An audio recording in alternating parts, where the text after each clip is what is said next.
అయిన వర్క్ను కూడా ఎందుకు క్యాన్సిల్ చేశారు? కనీసం ఆ కాలువలన్న పూర్తి చేస్తే గ్రావిటీ మీద మా మహేష్ చెప్తా ఉంటాడు, జస్ట్ ఆ కాలువలు పూర్తి చేస్తే గ్రావిటీ మీద మాకు పరిగెట్టి నీళ్ళు వచ్చేవి. ఎందుకు దాని మీద దృష్టి పెట్టలేదు? ఎందుకు క్యాన్సిల్ చేశారు? ఇవి కదా కేసీఆర్ గారు మొన్న అడిగారు మిమ్మల్ని, ఎందుకు ఉలిక్కి పడ్డారు, ఎందుకంత బాధ అయ్యింది, ఎందుకు సమాధానం చెప్పలేకపోయారు?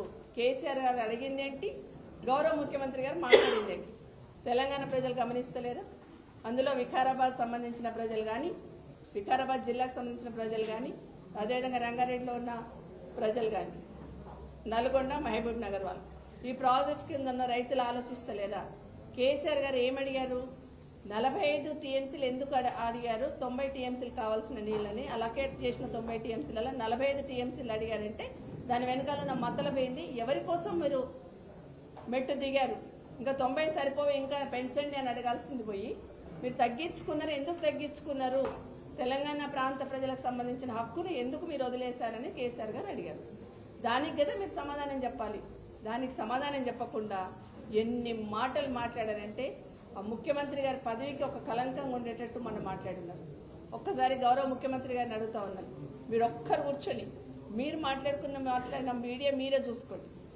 ఏం మాట్లాడారు, దాంట్లో ఏం మెసేజ్ ఇచ్చారు ప్రజలకి, ఏం మాట్లాడారనేది తనంతలో తను ఆలోచించుకుంటే తన అంతరాత్మ కూడా నువ్వు మాట్లాడింది తప్పని చెప్తుంది. ఎందుకంటే కేసీఆర్ గారు అడిగింది ప్రజల కోసం అడిగారు, మీరు మాట్లాడింది వ్యక్తిగత దూషణలు. మైక్ పడితే చాలు కేసీఆర్ గారు చావుకోరుతా ఉన్నారు. ఇది శోభించదు. ఎందుకంటే ప్రజల అవసరాల కోసం ప్రతిపక్షంగా, ప్రధాన ప్రతిపక్షంగా గౌరవ కేసీఆర్ గారు అనుభవజ్ఞుడిగా తను చెప్తున్నారు. నిజంగా ఈ ప్రాంత ప్రజల మీద రేవంత్ రెడ్డి గారి చిత్తశుద్ధి ఉంటే వారు చెప్పిన మాటలను తను వ్యక్తిగతంగా తీసుకొని అవును కదా ఈ ప్రాంత ప్రజలకు మేలు చేయాలి, తప్పేముందని అమలు చేయాల్సింది పోయి రేవంత్ రెడ్డి గారు కేసీఆర్ గారిని ఏం మాటలు మాట్లాడండి ప్రజలు గమనిస్తూ ఉన్నారు. అంటే ఇష్యూ డైవర్షన్ కోసం ఆ మాట్లాడిన మాటలతోని పాలమూరు రంగారెడ్డి పక్కకు పెట్టి ఇంకా అందరం ఇటు పక్క పోతాం అనుకున్నారు. ఎట్టి పరిస్థితుల్లో వదిలిపెట్టాం. పాలమూరు రంగారెడ్డి పూర్తి చేయాల్సిందే, ఈ ప్రాంత ప్రజలకు సాగునీరు అందించాల్సిందే. ఎందుకంటే ఈ ప్రాంత ప్రజలు ఎంతో గంపెడ ఆశతో చూస్తున్నారు. గతంలో మాకు నీళ్ళు వస్తాయని ఆశ లేకుండిందమ్మా చాలా మంది రైతులు మాట్లాడతారు. వికారాబాద్ ఏరియాలో ఇటు వచ్చినప్పుడు బంటారు మట్టిపోయినప్పుడు మాకు అసలు నీళ్ళు వస్తాయని ఆశనే లేదు.